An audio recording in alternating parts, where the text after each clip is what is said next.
to YOUCANIC. Here we have a 2014 Mercedes B250e, the full electric vehicle, and we did have an issue here where we had a warning that says visit workshop.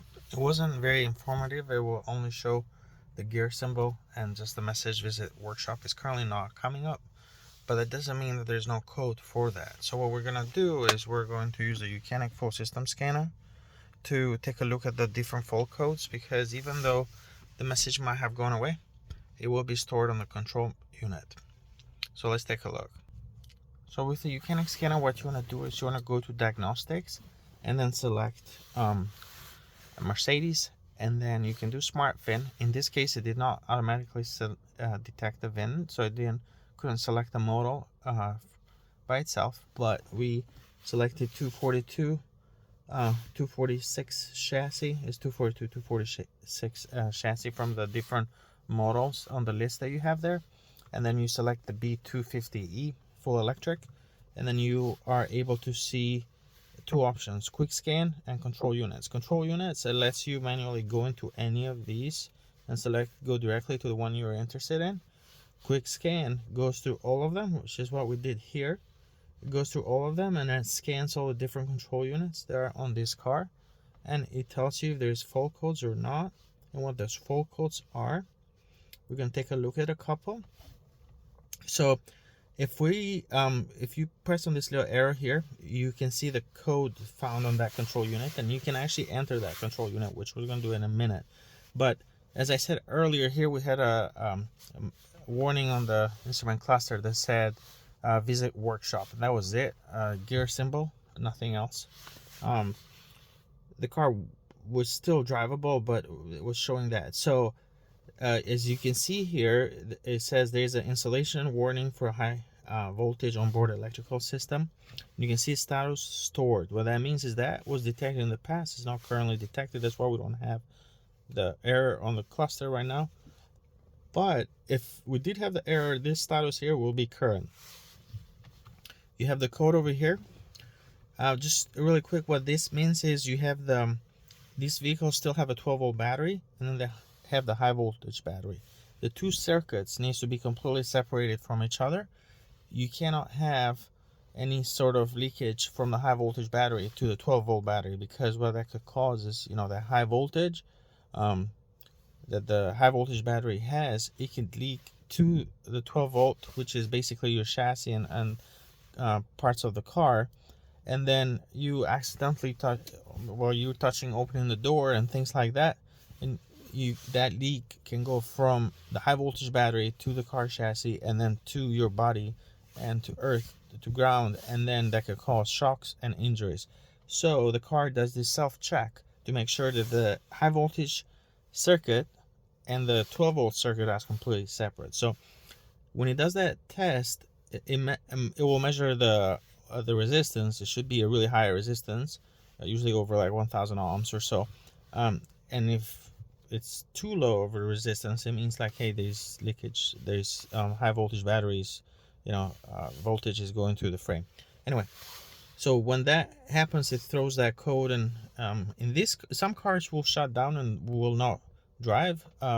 This one will continue to drive even with that. But here you can see it's stored. We can actually clear that. You have another one.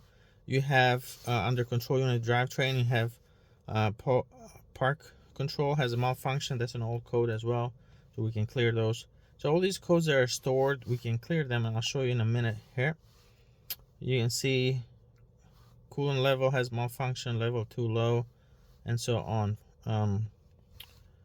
So they're all stored. So what I can do, I can hit erase down here, press yes, and you can see that all those codes should clear.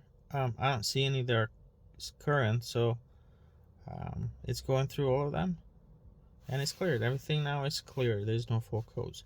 But with that said, we can still enter any of these control units. So for example, let's say I want to enter the control unit drivetrain. Here you can read the codes. In this case, there will be no more codes anymore because we cleared them. But you can look at live data here, different things. And this is what's controlled by the drivetrain control unit. If you go to another control unit, so for example, let's say we go to front SAM right here, we can look at live data. We can read the codes, of course. Look at this first option shows you the hardware and the software version. So this can be good if you need a part replacement. You can look at the hardware. That's the part number right there. You can look at live data, so you can look at different things here. This is fuel level, but I should really say charge level. You can look at active tests as well. So whatever is controlled by this control unit, in this case we have entered front SAM. You can see the different things we can control here. You know, let's see, for example, relays. You can turn different relays on and off. You can turn lights on and off, for example, left. You know, you look at this and follow the instructions here. So if we press 1, left front standing parking lights will turn on and off, and so on. So you have a few active tests. Now, not every control unit has active tests because, for example, airbag control unit doesn't have any active tests in my case. It may be sometimes a reset of the control unit, but that's about it. So you can see in that case there's nothing there for active tests. But you can see here the different control units you can troubleshoot on this B250Es. These are pretty rare cars.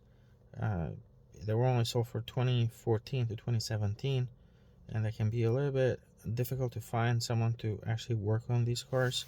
But with some troubleshooting, if you have some DIY skills, sometimes you might be able to troubleshoot it yourself. One thing I would say, these are very sensitive to even the 12-volt battery on these cars. So if that battery is over 4 years old, either test it or replace it. If you cannot test it, just replace it, because they can throw a lot of fault codes just because of a weak 12-volt battery. So do that if you're having issues and if you have a lot of codes in these cars. But that's it. That's how you can check a Mercedes B250e using the YOUCANIC scanner. Thank you for watching YOUCANIC, where you can be the mechanic.